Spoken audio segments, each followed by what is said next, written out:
Hello and welcome to the 50-cent tour of Monday, April 22nd, 2013.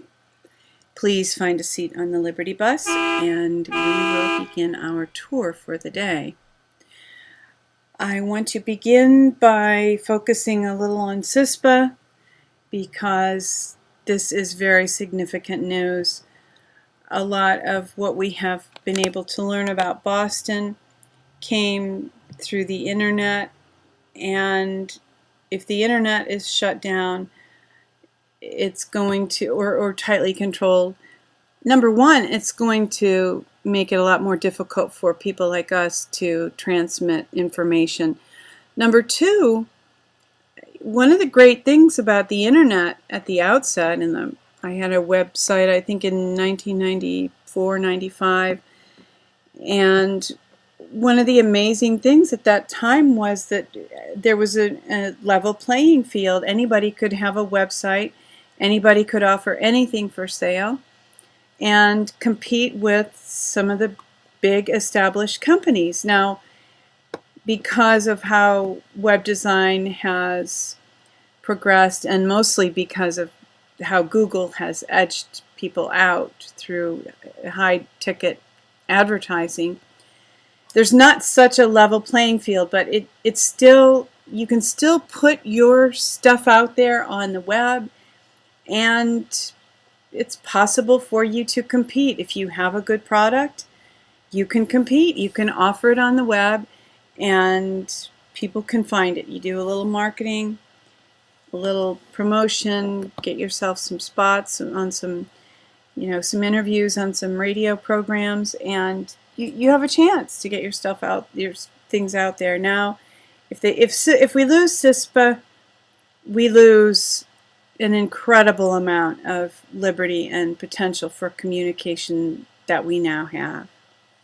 We wouldn't give up, of course. We'd probably all use our faxes or ham radios or something, but it's crucial to defend internet freedom. And I heard Alex Jones talk this morning about the amount of money that is being given to lobby against internet freedom to promote CISPA and other similar legislation, and it is astonishing. House opposes international regulation for the web, but favors U.S. censorship. Yeah, this is just complete and utter hypocrisy, and we need to watch these guys constantly. The lawmakers, they are, anyway, more on that later. This is how I really see this stuff. Do we want to protect people's artists' rights to make some money from their work? Sure. But that's really not what this is all about. Shredding the Fourth Amendment to protect Little Mermaid royalties. And over the weekend, my husband and I were talking a little bit about fairy tales and collective consciousness and how children can really learn out of fairy tales. We were joking about Brer Rabbit. No, throw me into the briar. Whatever you do, don't throw me into the briar patch. And children learn how to process truths that humanity, that people have processed over thousands of years, really. And some of these truths have been distilled into fairy tales. Here's Disney buying them, copyrighting them, so that we're losing, and of course other companies too. If somebody buys the movie rights to a book, they might just be buying the movie rights so that nobody else can make the film because the book contains images or ideas that someone doesn't want to be out. If you've ever read the actual story, The Little Mermaid, it has a very different ending. There really is, although it's a tragic ending, there's a tremendous moral to the story, and we have just been stripped of so much by these people. I want it back.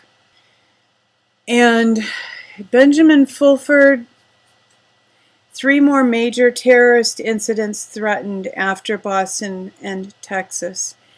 There's a reason why he states that he had some intelligence that this thing was going to go down, and the same source said that there were some other incidents that would also go down. It has to do with naming presidents: JFK, Bush,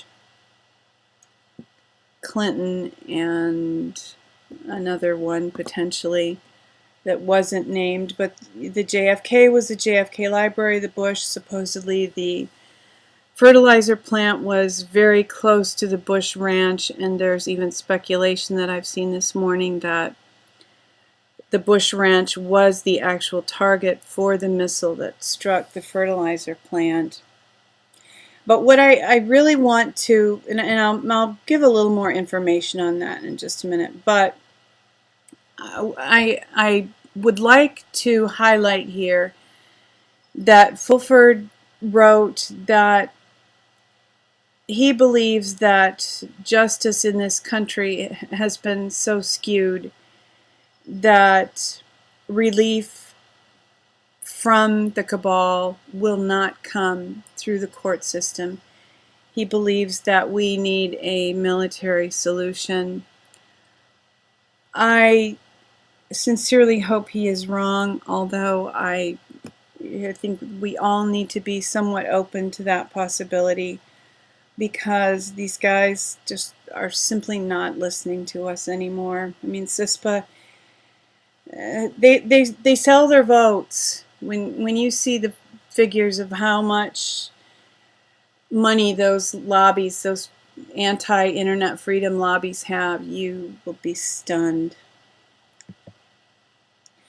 So here's a little more on the fertilizer plant explosion. I saw one video by Dutch Sense, and this is not that same video, but you can look that one up too. It really appears that a missile struck the fertilizer plant, and it seems very likely. The more I hear, at first I thought it was some kind of a distraction, but I believe it's actually part of some process, probably some crazy occult ritual. Who knows these days? This is some good news, I think. Google Trends shows unprecedented interest in false flag search terms since last week. People are becoming aware of this, and I don't know if you had this experience when I learned about 9/11, that it was false flag. It took me about 2 months of mourning and processing before I could finally acknowledge, yeah, okay, I see it, I get it. And it was honestly quite painful. It's like finding out that you have an evil parent, a secretly evil parent, when we find out, when we learn what the government is actually, some of these people are actually doing behind the scenes. So the very fact, even if people are resisting this idea, the very fact that they're finding out about it, hey, if it takes them a month or two, if it took me 2 months to wake up, if it takes them a couple months to reconcile this in their head, in their heart, in their gut, sometimes people just need time to process. There have been a lot of battles on Facebook. If you're active on Facebook, defend the ideas of liberty. You know, I had some comments that people posted that it really seemed as if they thought that I would quickly back down if I appeared foolish or uncool. Yeah, that's not what we're about. That is not what we're about. We're about the future and liberty and justice and living lives out of love and peace and joy. That doesn't come from the outside. Reporters covering Tsarnaev manhunt get guns drawn on them, treated like suspects by police. Just in case you didn't know this, there has been such a load of information coming out. It's difficult to assimilate all of it. this is something that we need to remember. I mean, whatever happened there, they did not want a bunch of people with iPhones and handheld cameras running around recording it. They wanted to have absolute control over all the images that came out of that event. New York Times, FBI hatches terror plots. Again, you've all probably heard that. We know it. But it still needs to be processed more thoroughly. And here I'm back to this article again. People have actually asked me to continue to mention this and point to this. This is really what's behind a lot of what's been going on. U.S. engaged in torture after 9/11 review concludes. I do believe that a lot of what they're doing is, one, to detract attention away from this, and two, to make us complicit in their behavior by asking and affirming when the FBI applies torture to suspects. That has been done, and a lot of us, I mourn and grieve to say, went along with it and rejoiced when these guys were shot at, beaten. I believe the older brother was run over by a vehicle. God help us, is this really who we want to be? This is not what our nation was built on. This is not respect for all men. This is not all men are created equal and given equal rights and freedoms by their Creator. It just isn't. It simply isn't. Everybody gets a trial. And in fact, in the Old Testament, there had to be 2 or 3 eyewitnesses before somebody would be punished for a crime. I do want to mention I was encouraged yesterday when I happened to turn on AMC and I saw A Few Good Men the film was playing on AMC, and I hope that people were struck as they saw Jack Nicholson on the stand as a Marine Corps colonel saying, "You can't handle the truth." If we can't get it, I mean, yeah, there are a lot of things in the media meant to mislead us, but there's some truth out there too.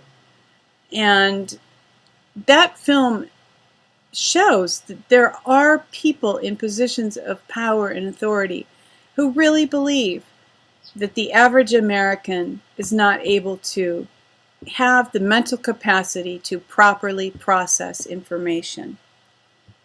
That ain't me, baby. Is that you? Are you the one they're talking about? As far as the idea of justice, what Fulford said, that it's going to require military, I don't know if it is or not. But I threw this in for a little bit of humor. But there's also a message here. Monty Python, the Black Knight. This is the guy who has all of his limbs chopped off and still insists on fighting. Just want to remind us that if some of the positive things that we have read about Nasara, some of the positive things other guys like Drake has said and written, not that I totally believe in all that, but our eyes, our minds want to say, well, that can't be true because all this terrible stuff is happening. I want us to consider the cabal to be like this Black Knight guy. It doesn't matter how defeated he seems to be by King Arthur. He just keeps insisting that no, this is a flesh wound and he wants to keep fighting. Well, finally, King Arthur just passes on the bridge that the guy's trying to block because the guy is completely disabled. And not that I find disability funny, or I'm not pointing at that. I'm just saying, hey, no matter what happens to these guys, they're going to keep fighting because they can't afford to surrender. They have done so many heinous crimes, committed so many crimes, that they know their punishment is going to just suck, really. So they're not going to give up. They're not going to give up. So we can't expect to wait to have hope until it looks like they're going to give up, because it ain't going to happen. That's not to say that we can't have liberty. I fully believe that we can. It's just not going to come through them surrendering their position. They're going to go down fighting, fighting, fighting to the last second. And the good news on which we will end, the fusion-powered car. At different times I've put up a lot of different ideas for new energy sources, and I just found this interesting. Is it true? Will it work? I don't know. But I fully believe that there are alternative energy sources that are free, completely clean, and limitless. Let's find those. Let's insist on being given a cold fusion car, if such a thing exists. She Who Will Walk in the Dark thanks you for joining in this tour that she produced on April 22nd, and fully believes that the dawn is coming. Weeping may endure for a night, but joy comes in the morning. Hoping that you will love one another, take care, be strong, persevere, and insist on liberty.